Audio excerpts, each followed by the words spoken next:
Les 20 et 21 septembre se tiendra donc au Palais d'Iéna la deuxième conférence environnementale, ouverte par le Président de la République, clôturée par le Premier ministre. La FNSEA y sera évidemment présente, à la fois ces deux séances d'ouverture et de clôture, mais également dans les différentes tables rondes.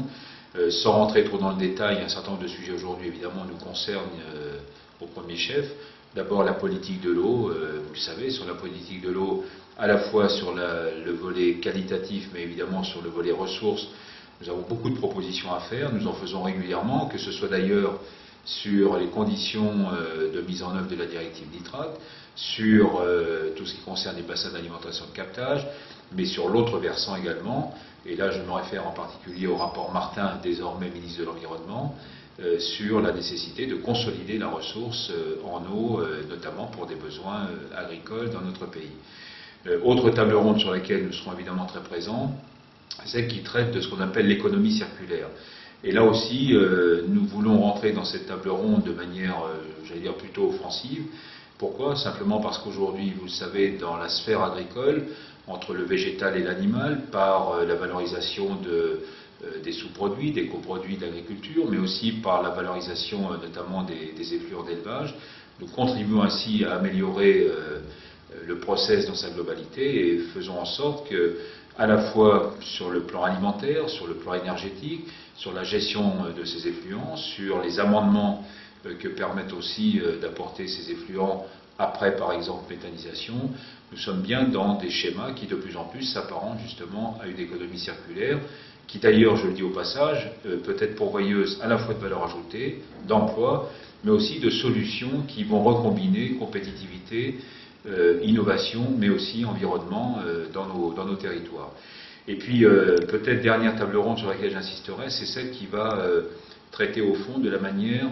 de rentrer, ou en tout cas de faire en sorte que nos concitoyens, les plus jeunes d'entre eux, je pense notamment au public scolaire, puissent aussi intégrer ces questions environnementales dans leur quotidien. Ce que nous souhaitons, nous, c'est à la fois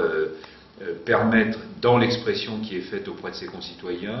traiter finalement de ce que nous appelons, nous, la croissance durable, l'agriculture durable, c'est-à-dire ne pas isoler la question environnementale des autres questions,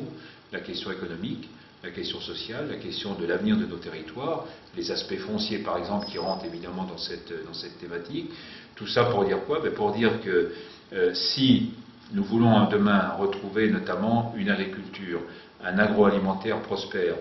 ça passera par deux conditions essentielles. La première, c'est que nous retrouvions évidemment des marges de compétitivité sur nos propres entreprises, dans nos propres filières, mais qu'en même temps, d'un point de vue social, sociétal et d'un point de vue environnemental, nous ayons aussi capacité, j'allais dire dans une combinaison intelligente, à la fois à promouvoir justement ces éléments de compétitivité, mais avec le souci aussi, par la qualité de nos produits, par la qualité de nos pratiques agricoles, répondre à des enjeux qui sont désormais des enjeux dits de société. Faisons de l'environnement plutôt un atout et essayons d'y travailler de manière constructive plutôt que de nous emmener systématiquement vers des voies réglementaires, vers des voies défensives. C'est un peu tout ça que nous allons essayer de mettre en œuvre à travers nos réflexions, nos interventions au cours de cette conférence environnementale. Un dernier mot pour dire qu'il me paraît essentiel de bien relever que la FNSEA, dans son souci permanent, à la fois de travailler en pleine collaboration, en pleine collégialité avec ses partenaires habituels, les chambres d'agriculture, les jeunes agriculteurs, les coopératives notamment, cette fois-ci a aussi voulu aller plus loin, puisque pour préparer cette conférence environnementale, nous avons été à l'initiative de rencontres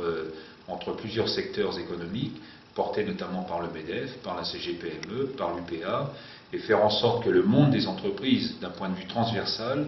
puisse ainsi avoir une expression peut-être à la fois plus forte, mais plus forte au sens où un certain nombre de problématiques aujourd'hui nous sont communes,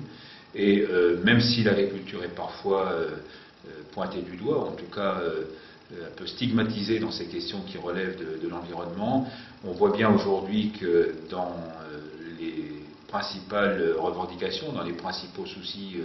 les problèmes que rencontrent nos concitoyens, la question de l'emploi, la question de l'avenir des entreprises, l'avenir économique de notre pays, l'avenir des filières sont tout aussi importants. Faisons en sorte justement qu'à travers cette conférence environnementale, on puisse aussi prendre en compte les autres dimensions de l'entreprise. Et de ce point de vue-là, qu'on soit TPE, PME ou grand groupe, il y a évidemment des sujets qui sont communs. Tout ça pour justement créer les conditions